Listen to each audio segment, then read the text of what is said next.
Bom dia a todos. Estamos mais um momento juntos para participar de um diálogo, de uma exposição, de uma transmissão e dialogicidade de conteúdo filosófico aqui no seu canal Hermenêutica Ser e Interpretação. Lembrando que antes de ouvir e participar do conteúdo, se inscreva no canal se não é inscrito. Também, além de se inscrever, dê aí o seu like e compartilhe o conteúdo. Hoje nós estaremos falando sobre Martin Buber. Martin Buber, filósofo judeu Martin Buber, que teve uma grande influência em várias áreas das ciências humanas e compôs o pensamento da dialogicidade, da interatividade eu-tu, né? Martin Buber, ele podemos dizer que ele foi o propositor de um itinerário para a atualidade, tá?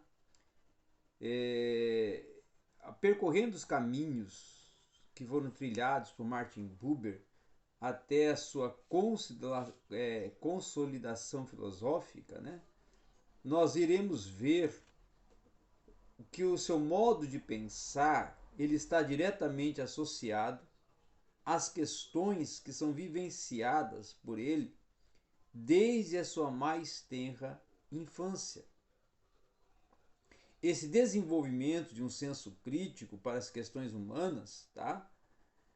Que vão aprimorar a percepção e a visão, são propositores de um conceito que Buber vai elaborar como um acontecimento que se dá à presença de si mesmo. Então, o homem, a partir da tomada da consciência, ele vai perceber na sua inteireza e até no reconhecimento de si que na pessoa do outro, né, ele vai lhe proporcionar uma real presença e interatividade. Então, esse capítulo ele sempre vai nos colocar diante de fundamentos da filosofia nessa dialogicidade matibubiriana que será a base para o pensamento do encontro na relação interhumana, tá?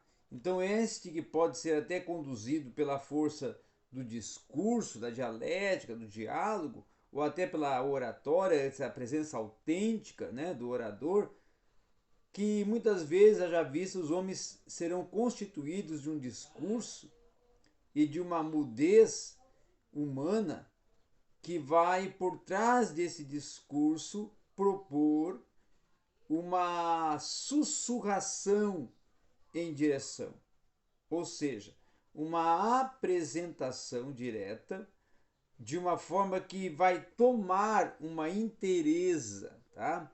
E uma proposição de um desenvolvimento de uma dialogicidade, uma interatividade, o eu e o próximo, que é para ele o eu-tu, que constrói todo um pensamento interativo, tá? Toda uma sociabilidade pedagógica. Os primeiros passos de Martin Buber nós temos que considerar que vão surgir a partir de 1878, quando ele nasce, né? E ele vai ser criado e educado, vamos supor assim, na Galícia, tá?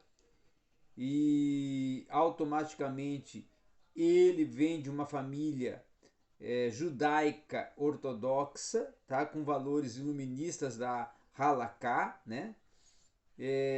Também o seu ambiente oferecido na residência de Buber é através de uma formação judaico-cristã, tá? E aos 14 anos ele então vai ser, vamos dizer assim, direcionado aos seus estudos já ginasiais para depois o estudo já universitário, tá? No seu contexto acadêmico, nós podemos dizer que Martin Buber, nessa intensa atividade intelectual dele, essa intensa atividade teve início em 1896, quando ele é matriculado na Universidade de Viena e vai cursar filosofia e história da arte, tá? E até em uma época em que a cidade de Viena ela se tornou o palco das influências culturais e intelectuais provindas das mais variadas regiões circunvizinhas. Então, essa recém-formada escola vienense, ela era considerada neorromântica, portadora de um lirismo e de um diálogo lírico que estava acima de toda uma propositura, tá? Em 1901, início do século XIX, né, é que Buber já vai iniciar os seus estudos de doutorado na Universidade de Berlim, onde ele vai ter a oportunidade de cruzar-se e conhecer os mestres como Tindley, como Simmel, tá? E vai tornar-se um doutor em filosofia em 1904 e depois vai lecionar nas universidades de Leipzig, de Zurique, tá? na Suíça já, né? Buber vai participar de uma forma então ativa de um grupo de estudos tendo dentro da universidade que vai lhe privilegiar principalmente os temas de cunho humanístico, tá? E essa grande parte dos fóruns, da discussão que estava pautada, a questão de, podemos dizer assim, aprofundamento da humanidade, do homem, dessa reconciliação com seus avessos, é que vão ser propostos por Martin Buber dentro de uma exposição que Buber vai fazer entre a antiga e a nova comunidade acadêmica, tá? Entre a antiga e a nova comunidade do aquilatar do saber. Já em 1923, Buber vai ocupar a cadeira da História das Religiões e também a própria ética judaica na Universidade de Frankfurt. E vai deixar até de dar aulas nesse período dessa universidade nos anos de 1933 a 1938, justamente para,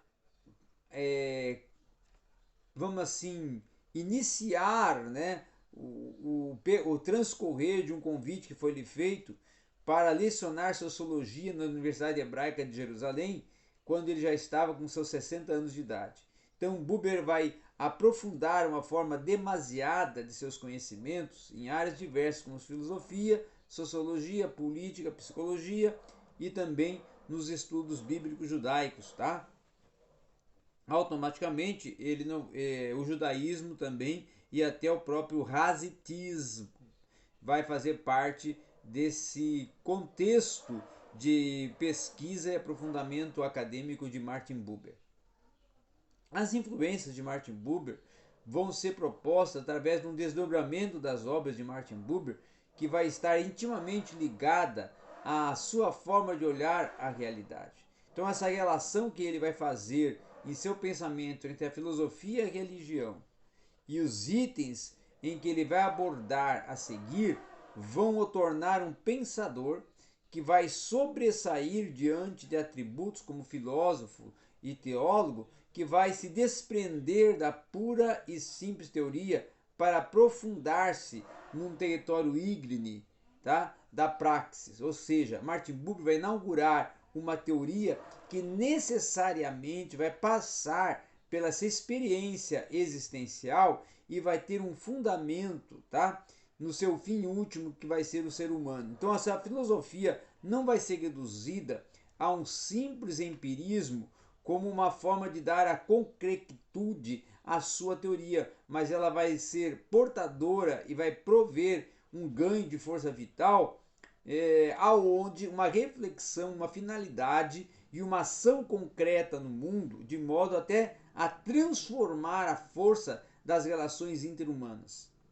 Com isso, algumas correntes ou métodos filosóficos vão ser descritos a partir de Gromberg, tá? Isso em 2005, as quais serão atribuídas a Martin Buber e estarão fixas, né, a partir de um existencialismo e de uma proposta da forma de pensar e dessa justa teoria da praxis, tá? Então esse personalismo por pensar a pessoa como sujeito da relação, e essa filosofia da vida, denominada de Lebensphilosophie, né, vai ser proposta a partir de um ceticismo pela crítica às filosofias vigentes, que para Buber serão e se tornam meras abstrações e vão deixar esse pensamento dessa concretude da vida como uma oportunização do intuicismo, de um conhecimento direto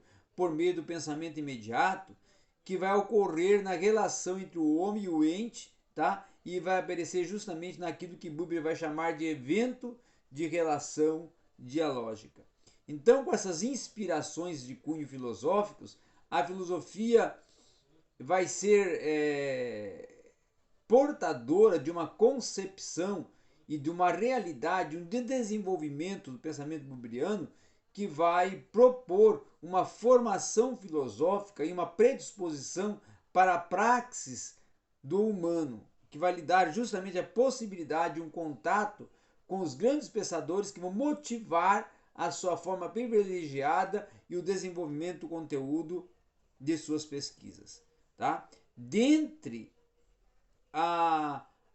as principais propostas e os principais pensadores da filosofia que vão influenciar decisivamente a forma de pensar de Buber, nós vamos ver que Ludwig Feuerbach, que vai estar sendo o grande, vamos assim,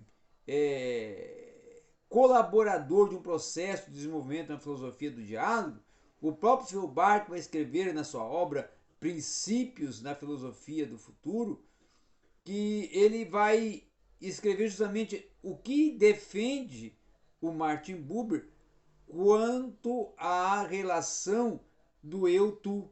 Tá? Então, dentro dessa importante filosofia que vai propor de diálogo, a dialogicidade, da interação eu-tu que Martin Buber desenvolve, é que Buber vai encontrar os princípios morais, ou seja, que vai ser proposto até a levar o homem a ser tomado como um fim em todas as coisas, que é o que defende Immanuel Kant, tá? E também como um meio para se encontrar uma obra até de fundamentação metafísica dos costumes e dos hábitos do ser humano. Então esse pensamento vai compor até de um modo magnífico as relações humanas em Martin Buber, elas vão ser de uma maneira que vão ser sugestivas para sugerir uma real cumplicidade entre o eu e o tu, onde o um e o outro vão ser vistos em sua totalidade e vão se tornar uma inexorável presença. Com isso, tá, é que nós podemos compreender também que Buber mais tarde vai ter uma grande participação na filosofia idealista alemã e também dentro do próprio hasidismo, porque a filosofia do diálogo de Martin Buber, pautado no eu-tu, ela vai estar atrelada aos estudos que ele desenvolveu do hasidismo. Então, por esses estudos rasídicos, né, que Buber vai modelar esse pensamento em torno dessas relações interhumanas. E o seu grande legado vai deixar o mundo, vamos dizer assim, ocidental, obras das histórias dos rabinos.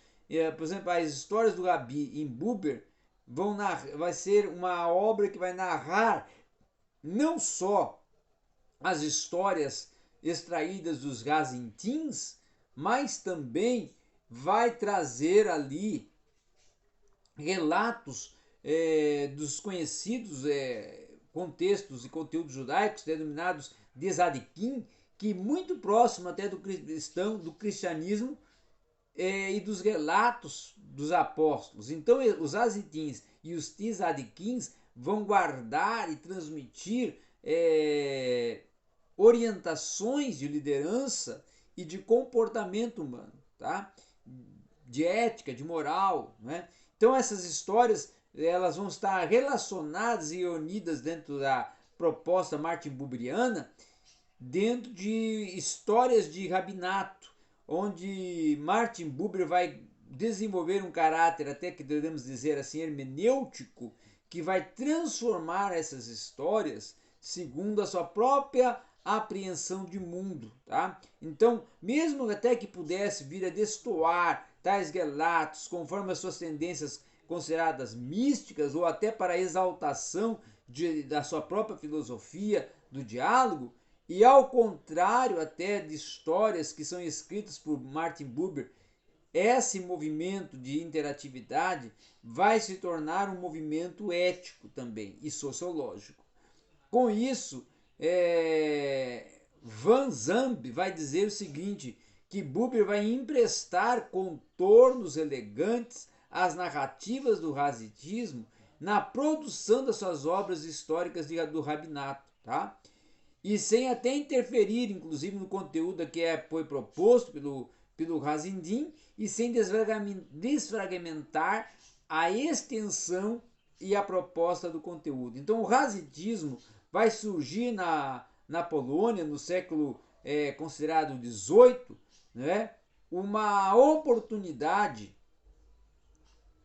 de Hassid vir a propor e apresentar aquilo que o movimento hasídico cumpre na sua observância, de abstrair a beleza da religiosidade judaica, que muitas das vezes essa simplicidade, esse fervor e alegria e devoção de específico, em algum momento vai propor um caráter tradicionalista de sua tendência dentro de um legalismo e até de um próprio intelectualismo.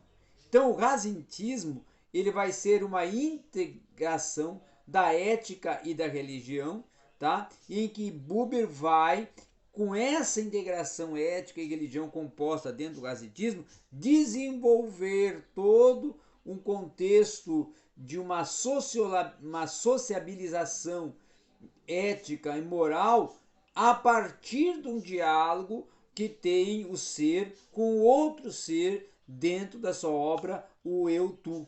Então esse hasitismo, que retoma até o ensinamento de Israel e vai dar uma expressão prática, né? Buber vai denunciar dizendo que é uma proposta que vai em algum momento eliminar o muro em que vai dividir o sagrado e o profano, né? Então, com Buber, nós podemos ver que existe uma oportunização de uma defesa dos elementos judaicos cristãos, de formação ética dos elementos judaicos cristãos, e também de uma reciprocidade dialética e dialógica de uma filosofia que é a filosofia dialógica, que é uma filosofia que é propositora de uma oportunização de um diálogo, de um relacionamento, de uma comunicação e de uma interação do ser. Então Martin Buber, ele tem um valor imensurável pela riqueza da sua construção e até da significação da sua filosofia, que nós podemos dizer que muitas das vezes ela, pela sua autenticidade dialógica, ela propõe uma regulação de uma argumentação entre o ser e o outro ser, tá? Dessa argumentação, dessa construção de um desdobramento de uma construção dialógica e de uma construção também teórica. Então, o diálogo estabelecido entre a vida e a reflexão proposta por Buber é o mentor e o fundamento de uma filosofia do diálogo, em que a palavra presenciada vai unir dois humanos em sua totalidade e vai revelar o evento do encontro estabelecido para esse movimento dialógico entre um tipo de relação que o próprio Buber estabeleceu e teve por experiência com o aprendizado que contraiu a partir do seu vô na sua infância, tá?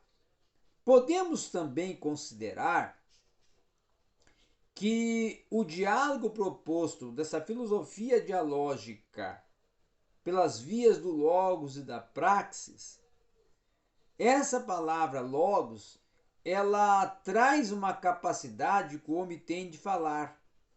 Então, o próprio Heráclito, falando do homem cujo logos é maior que o dos outros, em todos os seres vivos, em todos os aspectos dos seres vivos, vai propor uma participação de um pensamento e de uma articulação de ideias em que vai haver uma condição de um diálogo que vai possibilitar uma interação e uma construção de uma teorização de um conteúdo e em que o ser vai ser pautado a partir das reflexões dos grandes de pensamento que vão ser até fundamentadas mais tarde e utilizadas por grandes pensadores e filósofos a partir do que propõe o Martin Buber, que vai ter uma grande participação até na filosofia moderna e também na filosofia contemporânea. Então, nós podemos dizer que o processo reflexivo dessa forma de discurso e diálogo proposta por Martin Buber vai atrelar até no aspecto social uma oportunidade de desenvolver uma dinâmica de intercomunicação e interrelação entre os seres, aonde a posse de um para com o outro vai ser presencial, experiencial e construtiva de argumentos e ideias que vão propor um processo de reconhecer o outro com a dignidade que está dentro do outro a partir de uma migração de pensamentos, ideias, hábitos, costumes, culturas e uma potencialidade de imergir-se em uma fundamentação do significado desses acontecimentos, do significado dessas interações, do significado desses contatos, do significado até dessa presencialidade do ser com o outro, a fim do diálogo ser construído uma teoria e essa teoria tornar-se um fundamento de oportunização de um pensamento e até de uma fundamentação nostálgica da vida em que os dois estão vivenciando. Então essa é a oportunidade que Martin Buber concede para a filosofia dentro da sua participação importantíssima, que eu até considero no contexto social, mas também com grande enfoque no contexto teológico, ético e pedagógico. Obrigado a todos.